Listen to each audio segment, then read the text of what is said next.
e no Senhor Jesus Cristo. Irmãos, a igreja, ela não tem vida própria, ela vive em Deus, ela depende de Deus, ela caminha em Deus. E sem Deus não há vida.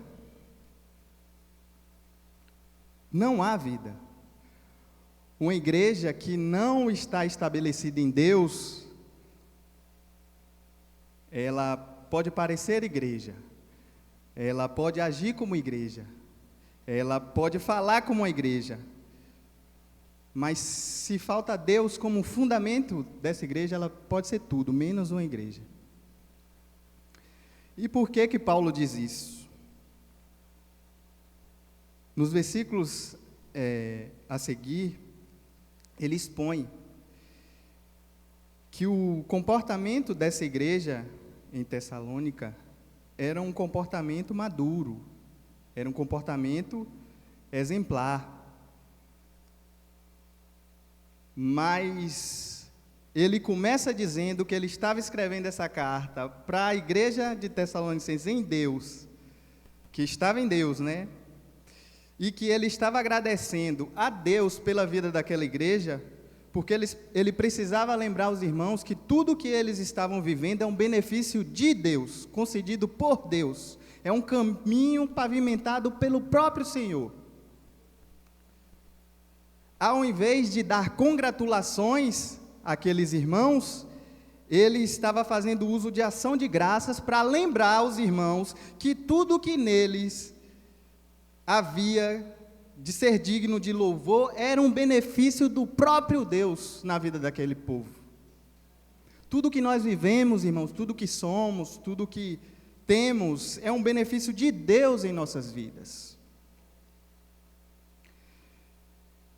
E aí no versículo seguinte, que é o 3, ele diz: recordando-nos diante do nosso Deus e Pai da operosidade da vossa fé, da abnegação do vosso amor e da firmeza da vossa esperança em nosso Senhor Jesus Cristo.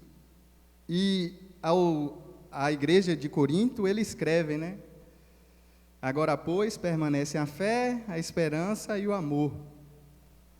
E desses três, né, o maior deles é o amor. E fé, amor e esperança são marcas verdadeiras de um cristão. São marcas verdadeiras de um cristão. A fé, como ele diz, né, a operosidade da vossa fé, a fé, ela produz obras, necessariamente, né? Quando uma pessoa crê verdadeiramente em Jesus, ela se torna operosa no reino de Deus. A salvação realizada na vida do ser humano, ela conduz ao serviço. Não somos salvos pelas obras, mas não somos salvos sem elas, porque as obras acompanham os que creem. Fé e obra são dois lados da mesma moeda. Como ele diz, né? Em seguida, a abnegação do vosso amor, e aqui é o amor verdadeiro, né? Não é esse amor que nós conhecemos por aí. Que é o amor que o senso comum diz aí, né? Que é aquele amor romântico, emotivo. Quando Paulo fala aqui que ele estava feliz, ele estava aliviado, né, de Timóteo ter dado boas notícias da igreja ali em Tessalônica para ele, e ele fala a abnegação do vosso amor. Ele aqui está falando do amor verdadeiro, que é o que produz um serviço intenso. É o amor que é movimento, é o amor que é entrega, é o amor que é a ação, é o amor que é o verbo, é o fazer. Não é um amor apenas e tão somente emocional, né, de sentir, aquele que nós conhecemos. Mas aqui é o amor que custa, é o amor que morre, né, é o amor que se entrega, que se sacrifica, é isso que Jesus faz por nós. Não é sentimento, é movimento. E no final, ele diz que também estava feliz e dava graças a Deus pela firmeza da esperança em Jesus Cristo que aquele povo ali naquela igreja tinha. Aquele povo ali estava com os pés na terra, mas estavam com os seus olhos voltados ao céu, voltados à eternidade, sabendo que aquele momento ali era passageiro, que aquele momento ali, aquilo ali é também a eternidade, né? É só uma chuva que nós estamos passando aqui, nós somos peregrinos. Então, porque aquela igreja era operosa na fé, tinha abnegação, que é renúncia, né, da sua própria vontade para entregar ao próximo, e também era esperançosa em relação à segunda vinda de Jesus. Por isso, ele reconhecia, que é o versículo 4, irmãos, amados de Deus, a vossa eleição. Ou seja, a eleição se revela após a demonstração de um comportamento. Paulo teve a certeza da eleição feita por Deus naquele povo, porque aquele povo era operoso na fé, era abnegado em seu amor e era um povo esperançoso na segunda volta de Jesus. Ou seja, além de ser um privilégio, a eleição traz uma responsabilidade, que é o que o pastor Carlos comumente traz para nós, né? A eleição é um privilégio? Amém, glória a Deus, mas ela traz uma responsabilidade para nós. Ela se torna evidente na vida. E como nós falamos, né, que amor é movimento, amor é ação, amor é fazer, amor não é apenas só sentir. Essa eleição que ocorreu na vida dessa igreja é o amor de Deus em ação. É o amor de Deus em atividade, ela é fruto da graça soberana. Não foi Paulo que chegou e escolheu os irmãos. Foi Deus quem escolheu. Foi Deus quem foi em direção a esse povo. E Deus, em algum momento da história, veio em minha direção, veio em sua direção, veio na nossa direção. E, portanto, devemos demonstrar, né, sinais de santidade, de confiança, de descanso nas verdades de Deus. A eleição, ela se manifesta, ela é evidente na vida. É a obra de Deus, né? Como nós falamos na introdução que ele faz aí, né? É a igreja dos Tessalonicenses em Deus, e ele dá graças a Deus por tudo o que estava acontecendo na vida desses irmãos. E nós devemos nos lembrar disso. É a obra de Deus. Não é obra minha, não é obra sua, não é obra de ninguém, é obra de Deus.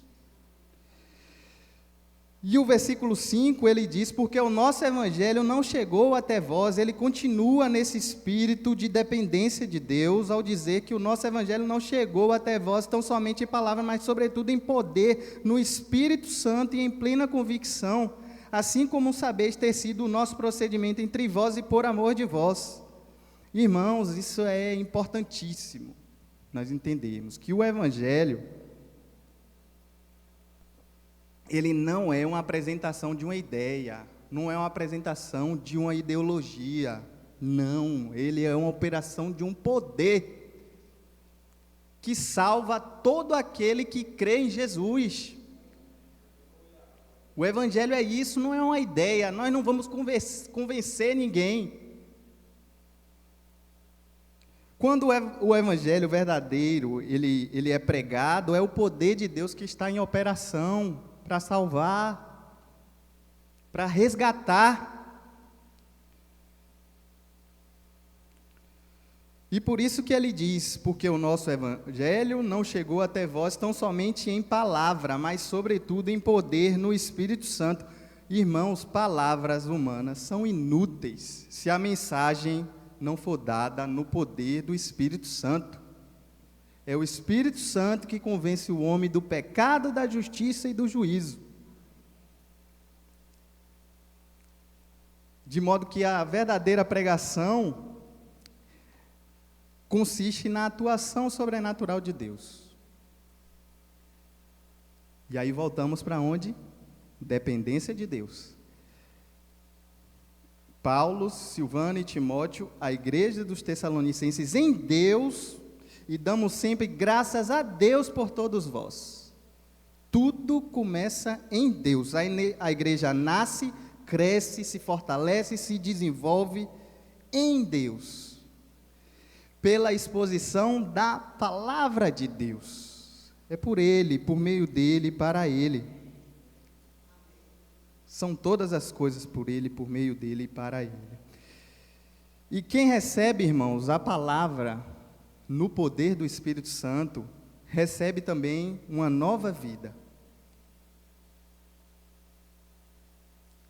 Porque o conhecimento verdadeiro desemboca em transformação de vida, como ele vai dizer aí em seguida. Versículo 6. Com efeito, vos tornastes imitadores nossos e do Senhor, tendo recebido a palavra, posto que em meio de muita tribulação, com a alegria do Espírito Santo. Irmãos, como eu falei, né, esse contexto em que Paulo está escrevendo aqui, ele tinha acabado de ser preso em Filipos. E ele foi solto, ele e Silas, de forma sobrenatural. Nós vamos ver isso em Atos 16 e 17, lá com aquela passagem que fala sobre o carcereiro, que ele é solto de forma sobrenatural. Ele apanhou, ele estava preso. E esses irmãos aqui também estavam sofrendo perseguição. Eles estavam sendo colocados diante das autoridades, sendo acusados injustamente, sendo agredidos fisicamente, tendo as suas casas violadas. Os judeus e os gentios não queriam saber de muita conversinha, de muita coisa. Esse pessoal aqui estava sendo agredido fisicamente.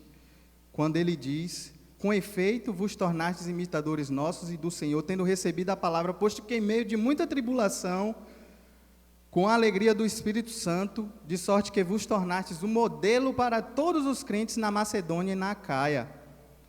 Irmãos, essa igreja aqui, ela não ficou escandalizada, nem decepcionada com Deus quando as dificuldades chegaram. Quando os desafios vieram, eles não se desesperaram. Eles tiveram a noção de que as dificuldades e os desafios, eles aparecem em nossas vidas para a glória de Deus. As dificuldades e os desafios, as situações adversas, chegam em nossas vidas para sermos aperfeiçoados, para sermos talhados conforme a imagem daquele que nos salvou, né? E isso é importante nós termos consciência. O nosso mestre, o nosso modelo, a quem seguimos, o nosso Senhor Jesus, o que ele sofreu, irmãos. Qual é o exemplo que o nosso Senhor Jesus tem para dar para nós? Qual é o exemplo? Não é? Então, esses irmãos aqui estavam sofrendo bastante, sofrendo muito,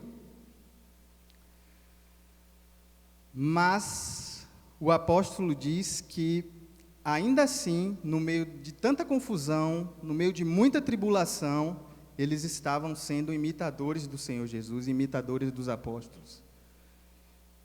Por quê? Porque quem sustentava esse povo aqui não era a força do braço deles, era o Espírito Santo.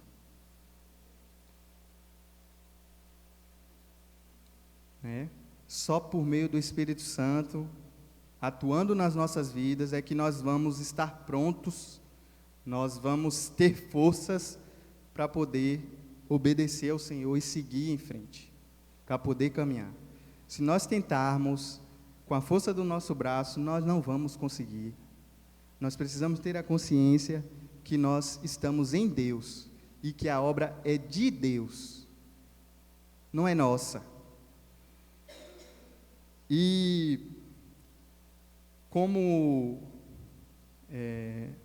nós falamos, né, Paulo até poderia se referir aqui para os irmãos à questão da prisão que ele sofreu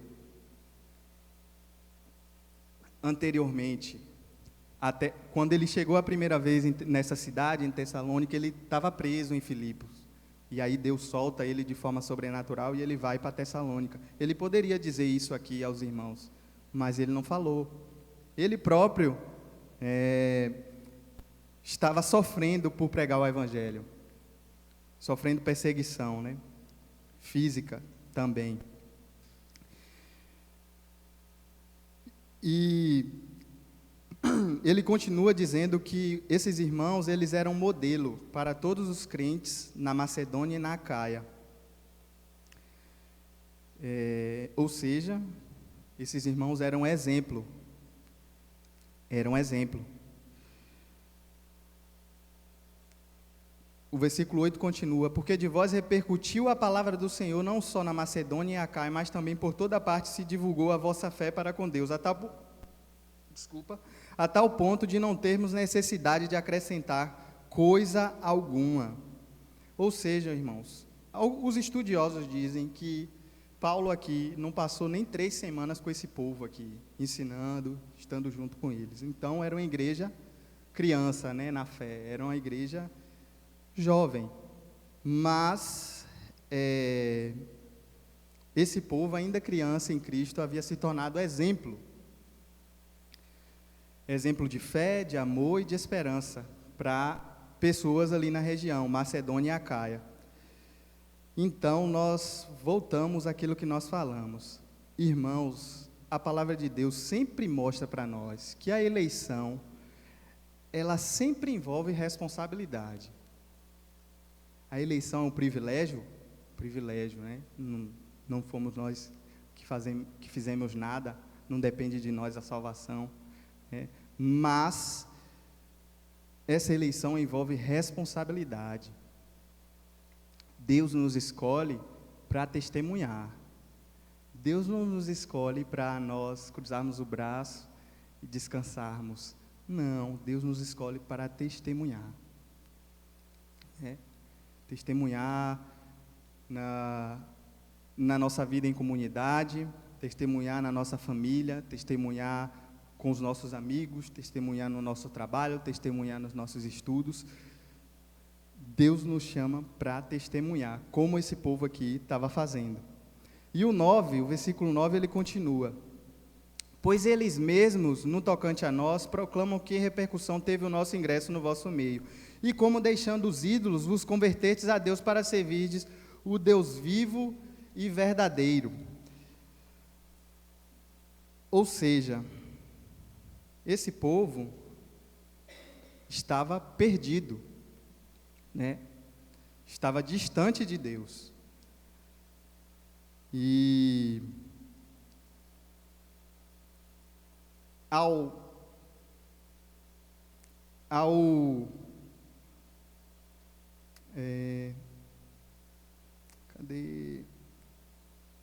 receber, né, a palavra, tornando-se imitador, né, do Senhor e dos apóstolos, ao receber a palavra, como o versículo 5 diz, no poder do Espírito Santo, né, não só por meio de palavras humanas, de convencimento, enfim, mas da forma correta, o Evangelho verdadeiro, esse povo, ele abandonou os ídolos. Mas nós sabemos que o Evangelho verdadeiro, ele não produz somente um comportamento negativo, de não fazer, de deixar de fazer. Agora, convertido a Deus, nós precisamos fazer. O Evangelho, na vida do ser humano, propõe que aquele que furtava, não faça mais, antes trabalhe para poder ajudar. Aquele que minta, não minta mais, mas não é só não mentir mais, é dizer a verdade. Não se trata apenas de deixar de fazer, mas agora nós temos que fazer, temos que testemunhar. Para a edificação do próximo, para a prosperidade do próximo. E não prosperidade da forma, até na EBD nós conversamos isso, né, mais cedo, não é prosperidade no sentido material, mas a prosperidade de verdade. Prosperidade que produz vida, que produz uma consciência sadia, saudável, que deve dar glória a Deus por tudo. Portanto, ele finaliza aí dizendo que esse povo que deixou os ídolos, esse povo que se converteu a Deus, que serviu o Deus verdadeiro, vivo, que estava testemunhando, que era exemplo naquela região, esse povo aguardava dos céus, né, o versículo 10, e para guardares do céu o seu Filho, a quem ele ressuscitou dentre os mortos, Jesus, que nos livra da ira vindoura. E essa doutrina aqui, que fala que é a da segunda vinda de Jesus, ela é a mais falada nessas cartas.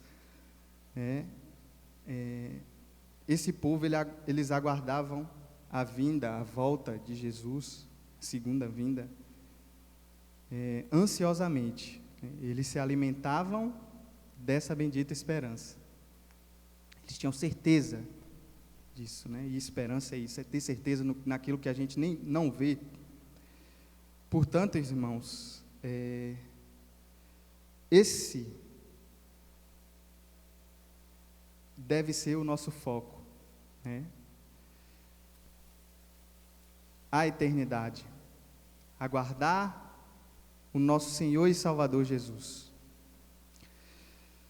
E nós devemos ter a consciência que só há uma saída para nós, enquanto humanidade, né? Que é Jesus Cristo. Por Ele, por meio dEle e para Ele são todas as coisas.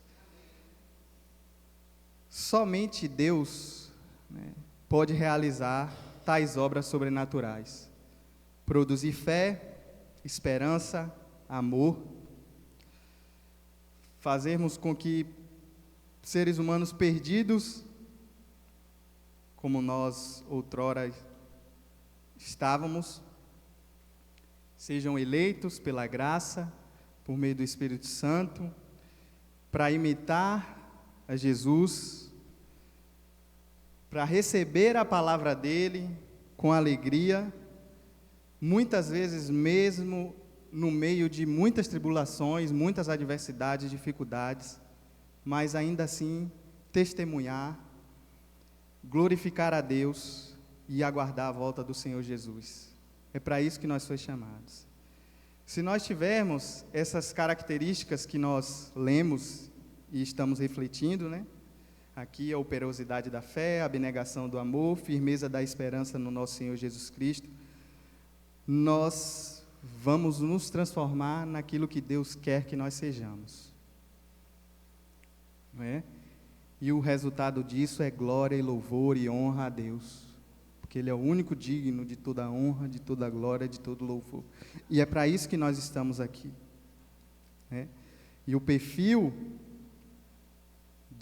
da igreja ideal, né, do cristão ideal é esse. Né? Portanto, lermos essa passagem hoje, né, 2000 anos depois, e é até proveitoso que estejamos também comemorando os 170 anos da nossa denominação, né? Estarmos aqui 2000 anos depois falando do nosso Senhor Jesus, falando dessa graça que nos alcança e que nos alcançou, e falando também da vida e obra de Robert Calley, né? É importante nós darmos graças a Deus por isso, né? Por essa obra sobrenatural do Senhor através dos séculos, e que Ele continuará realizando para a glória dEle, para o louvor dEle, até o momento em que Ele quiser, né? Graças a Deus por isso, por termos nossas vidas transformadas, por também observarmos a transformação que Deus realiza na vida do nosso próximo, graças a Deus por isso. Mas essa passagem, ela também nos chama a uma reflexão, no sentido de que nós devemos pedir a Deus para que Ele sonde os nossos corações, para que Ele examine o nosso caminho, né? Porque nós, enquanto crentes, né, seja lá crentes novos, como esses irmãos aqui, que eram crianças na fé, seja lá que tenhamos 10, 15, 20 anos já, 30 de igreja, de vida em comunidade, mas nós devemos pedir a Deus que sonde os nossos corações, que examine o nosso caminho, porque nós não podemos confundir, né? Ativismo, religiosidade, pragmatismo, um ensino que não leva ao viver, não leva à vida, com a legítima e verdadeira obra de Deus, que é isso aqui. A operosidade da fé, a abnegação do amor e firmeza da esperança em Jesus Cristo. Que Deus, Ele tenha misericórdia de nós e continue a nos ajudar, porque nós precisamos dEle e dependemos dEle. Glória a Deus. Amém. Tia Alicia? Pastor? Mica?